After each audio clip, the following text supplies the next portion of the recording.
we'll just go around the table again. We were lucky enough to meet with some of the top executives from our mid-market Fast 40, the fastest growing mid-market companies in North Carolina. Business is good for us, but it's good because we've got the right people and the right customers. We got some companies from across the state here. They're not just from your regular metro areas in North Carolina. They're not from the Triad, the Triangle, those areas, which is really neat to see. And that whole I-95 corridor in the South Carolina, Georgia area seems to be stronger for industrial. We were privileged to really get some good insight and some good input from these leaders. Over the last few years, it's been really good. The cranes are coming out of the ground.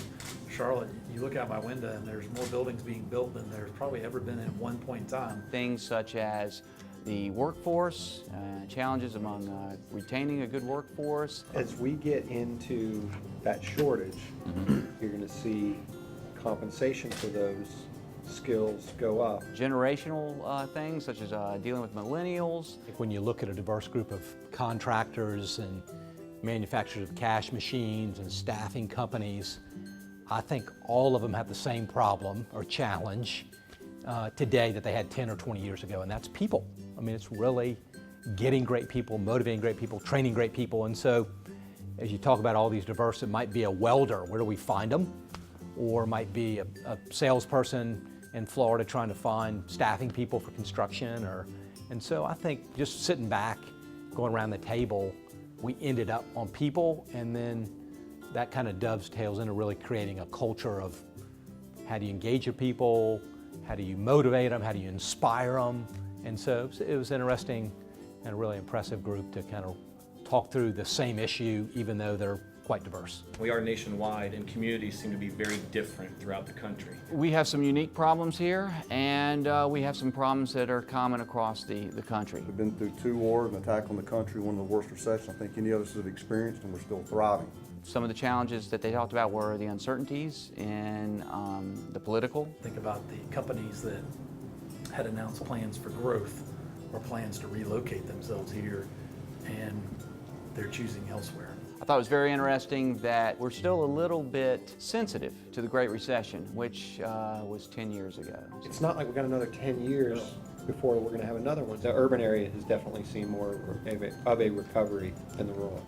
Never forget in 2008 or 9, we had a group of our bankers come in and they sat in a room like this, so we were no longer making construction loans on a commercial basis. And that stung us. I mean, that stung the entire industry. What we're hearing now is that lenders are looking at portfolios.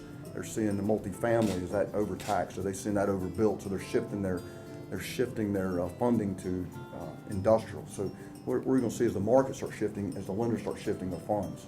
Growth in our state can sometimes be a double-edged sword. This state has always been an incredible place to do business, and it's even more so now. For retail, North Carolina is very strong for us. It seems like every grocery store chain in the world is wanting to move into North Carolina all of a sudden. Because we have so many people relocating to North Carolina, that sets up a whole different aspect of problems for North Carolina. So we have such a huge population, how do we deal with it? How do these middle market companies deal with that growth? On one sense, it's good because they're bringing in some more folks in terms of workers and skilled labor force that they really are looking for. But at the same time, how do we deal with that growth? You know, how do we house them? How do we educate these folks? It's the stigma that has been created by our secondary education. That if you want to be a pipe fitter, if you want to be a welder, an HVAC tech or a plumber, that's a bad thing. Every high school, their emphasis on college prep, not being a mechanical HVAC tech. When they built this room, it created hundreds of jobs. But who's doing it? Who's putting the ceilings in, the wiring, the light fixtures? Who's doing that? They're not there. The leadership at GTCC, the number of aeronautical people coming out of the community college, I mean, it has been a win. Computer and technology is not going to solve every problem. We've got to have people. I think at core, in our business and risk management insurance, you're about caring for people. And so you better listen to those people, better be engaging those people, and use technology to do it, but don't let the noise and distraction and precious time kind of get out far from the core, really caring for people. We've got a family.